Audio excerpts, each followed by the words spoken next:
l'essentiel de ce qu'il faut savoir et savoir faire pour réussir un DS sur le chapitre droite et vecteur.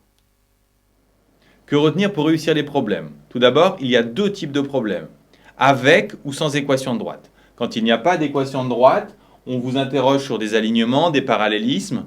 De façon générale, on vous demande de trouver des relations entre les vecteurs, et le plus souvent, de la collinéarité. Deux cas de figure. Si vous avez une série de questions enchaînées, alors le mieux c'est de prendre l'initiative de construire un repère. Ça sera long à mettre en place, mais ensuite ça sera payant. Par contre, si vous avez une question isolée, le plus simple, c'est de travailler sous la forme d'une décomposition. Ensuite, pour effectuer cette décomposition, vous utilisez comme en seconde la relation de Chasles, les données du texte, et pour les cas difficiles, vous allez appliquer la nouvelle formule du milieu, que l'on retrouve facilement en dessinant un parallélogramme. Quand vous travaillez dans un repère, le plus gros du boulot, c'est la recherche des coordonnées des points de la figure. Pour ça, 3 méthodes. Pour les cas simples, la lecture suffit. Par exemple, ici, A a pour coordonnées 1, 0. Sinon, vous allez vous souvenir que les coordonnées d'un point sont celles du vecteur de l'origine à ce point, donc ici BE, que vous allez trouver en décomposant ce vecteur dans les deux vecteurs du repère.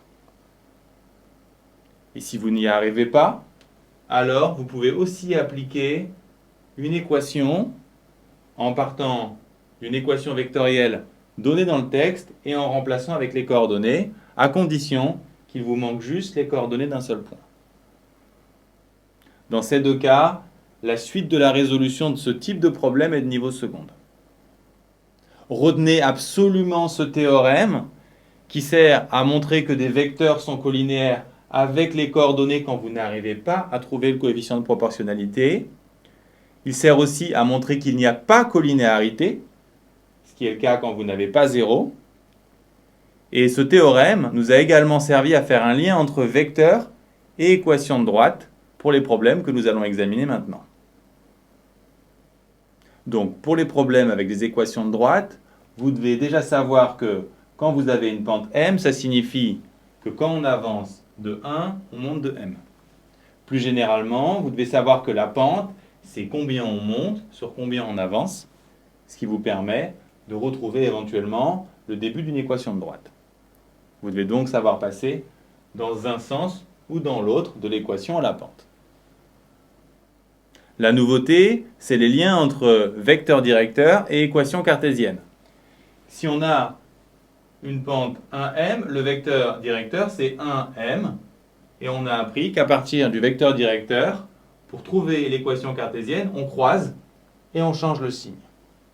De la même façon ici, le vecteur directeur c'est BA, et on croise en changeant le signe. Donc pour réussir ces exercices, entraînez-vous à partir de n'importe lequel de ces points pour aller vers les trois autres. Enfin, pour trouver les constantes manquantes ici, il faut prendre un point de la droite et se souvenir que ces coordonnées doivent vérifier l'équation. Les droites que vous rencontrerez seront soit séquentes, soit parallèles. Si elles sont séquentes, vous devrez résoudre des systèmes à deux inconnus. Si elles sont parallèles, vous devrez vous souvenir que ça signifie deux choses, que les droites ont même pente ou que leurs vecteurs directeurs sont collinéaires. On a vu pourquoi.